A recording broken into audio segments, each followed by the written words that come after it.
Welcome to the Red Dice Diaries, and this is just a short video response to Sameoldji's video, Where is Stevie, which you can see by clicking there.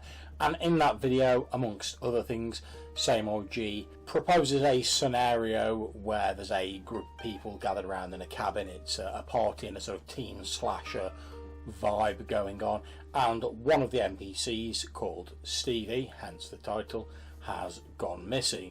And Sameoldji is asking, how would you make it obvious that that person had disappeared without just basically saying, as you're all gathered around eating your bacon and eggs, you notice that Stevie's missing, which then leads to a fairly linear progression of people going, alright, well, we best find Stevie, going and checking his bedroom, looking outside, etc., finding clue A, which leads to clue B, leads to situation C, etc. There are a number of different ways you could do this, and one of the ways I like to do it is, first of all, I think it's important to establish what is normal. So, for instance, if you're hoping to point out an aspect of your game session which isn't normal, i.e. the fact that Stevie is no longer there, then you need to establish who is there to begin with. So what I'd do is, while I was portraying with the players the evening of the actual party before Stevie goes missing, I would attempt to have at least one of these NPCs, including Stevie, get close to one of the other PCs, so they got to know them, they got to care about them a little bit, they got to identify who they were. One of the ways to do this is to make each of the NPCs quite different, or make them have at least one noticeable thing about them. Perhaps Stevie has a certain way of speaking, or perhaps he's wearing a certain type of clothes, or perhaps he's the one who drove them up here in the car to the cabin, or whatever. Just something to make each of your NPCs stand out as being different, since it can be difficult when you're running these large sort of scenes not to have the audience of NPCs just sort of blur into one gestalt entity. So that's what I'd do for a start. I'd establish the normal situation.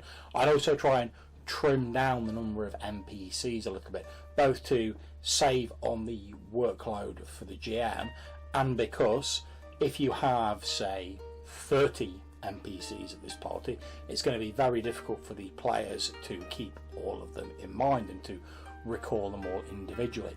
It's also virtually impossible that they'll get close to all of these NPCs. Whereas if you trim the party down to a more manageable size, let's say you've maybe got 4 player characters and half a dozen or so NPCs, you can have at least one NPC chatting to each of the PCs and a couple extra, and it's easier to come up with unique identifiers for those NPCs. What I would then do is, in the morning, rather than having the players come down, start eating their breakfast, and then say, have one of the NPCs notice, or say to one of the player characters, you notice that Stevie isn't at the table. Instead of doing that, I'd describe the NPCs who were there, and I'd let the PCs realise that one of them is missing. There are a number of ways you can subtly point at this. Perhaps there is some food left when the person who's hosting the party mentioned earlier in the evening that they've only just about got enough food for everyone. So if there's a big plate load of food left, some of the more savvy players may think, oh, where's that extra food come from? Or perhaps when they get up, the NPC who's hosting has laid out the requisite number of plates on the table, and maybe one of them's sat there empty. I don't then need to say, oh, well, Stevie's missing. You just need to mention that one of the plates doesn't have someone sitting near it. There's a number of different ways you can do it, but I think, for me, one of the best ways to have people notice that something is out of the ordinary is, first of all, concentrate on establishing what is ordinary.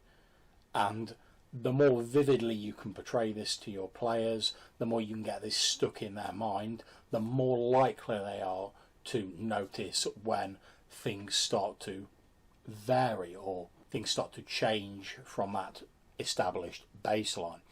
So that's what I do when it comes down to having something like an NPC go missing or something along those lines. That's how I get across the idea that Stevie had gone missing.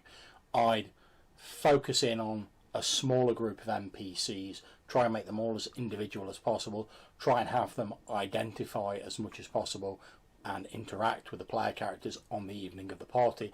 I'd probably even try and get the player characters to elaborate on those NPC descriptions. So let's say we've got one of our players who is talking to Stevie on the night of the party, or better still, a couple of the player characters are talking to him. As he's talking to him, I might mention that Stevie's a medium height man with a slightly gingery beard, and he wears a red woolen hat. As he's chatting to the first of the player characters, I might say to them, so what does Stevie speak like? And then I'd base my portrayal off that. When he goes to a second person, I might say, what's Stevie drinking? I'd fold that into the description. And I'd do that for the other NPCs as well, so the players didn't realise that I was focusing entirely on Stevie. But by getting them to help create the characteristics of these NPCs, you're also helping to cement it more fully in their minds.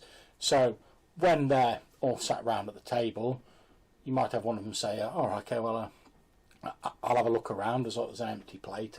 Who's not there? And I can just describe the NPCs who are there and leave them to recall that it's Stevie who is the one who's missing.